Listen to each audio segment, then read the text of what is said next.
Hello, hello! Welcome to Northern Waters, everybody! We are playing World of Warships Legends. If you didn't know, we play this game a lot. A lot we play this game. Too much. We are rocking the Marlboro Man tonight. And this is, originally I was like, this is gonna be an awesome game because there's no destroyers. I don't have to worry about destroyers. But this type of ship, I'm more often deleted by battleships than I am destroyers. You can get the crap citadel out of you in this ship. That's a verb, right? Citadeled. The strength of the Marlboro Man is lighting ships on fire, so most of the time you'll see us using high explosive rounds, right? So, and since that's the kind of the perk of the ship, the strength of the ship, that's how we outfit the commander as well. So we'll take a shot at Giuseppe Verde here, and ideally we start fire. So when I play with this ship, and we have other games out there, so I hit the brakes and turned right really hard, right? So we anticipated being shot at right as after we shot, we got spotted instantly from shooting our guns. So I put it in full reverse and started turning away, right? So that probably saved us quite a bit of damage taken, right? But anyway, so we have other games out there where we've done a ton of fire damage in the Marlboro here, right? So there we go, we get our first fire. And typically my strategy with this ship, especially in situations exactly like this, is to just trigger fires on ships and then switch to a different ship. Because, right, so if we trigger fire on this flounder, we will, he's going to use his damage con, potentially, right? But we didn't trigger one.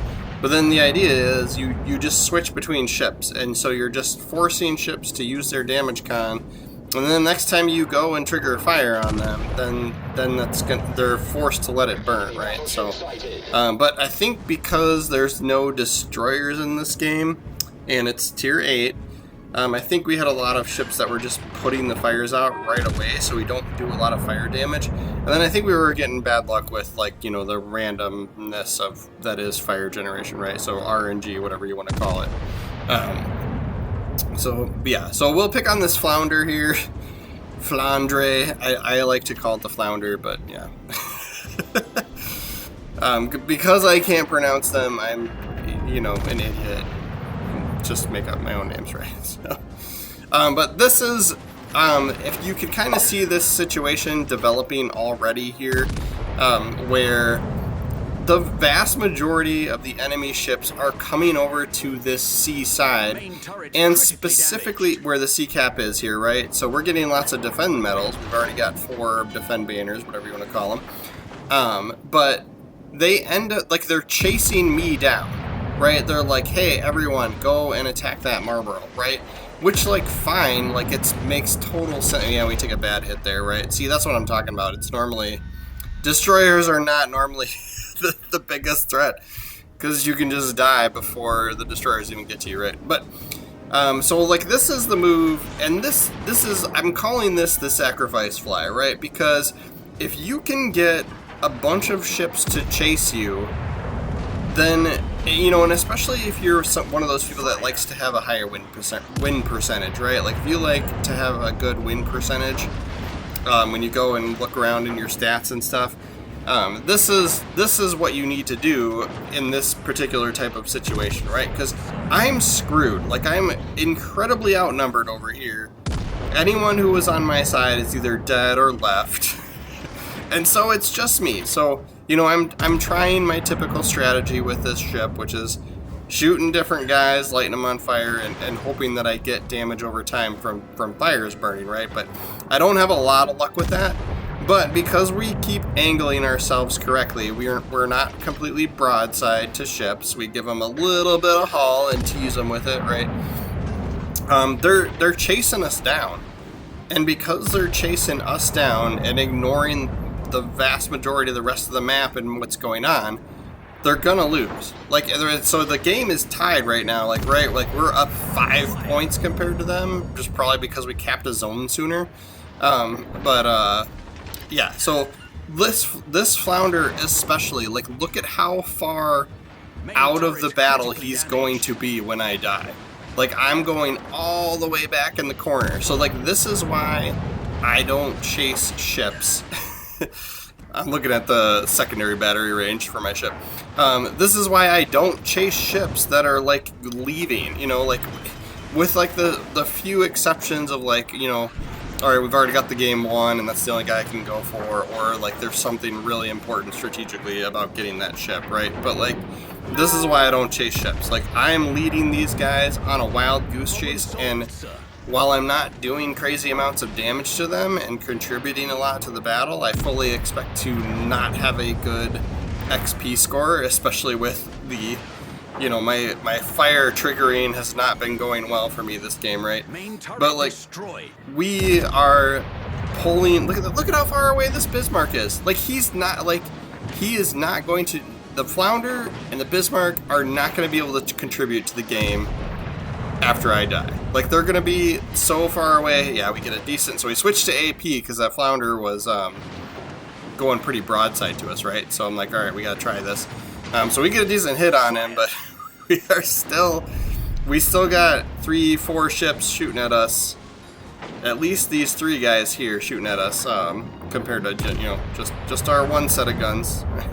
Get right. Of course, we get a whole lot of nothing on that last salvo with our 1 turret remaining in the back.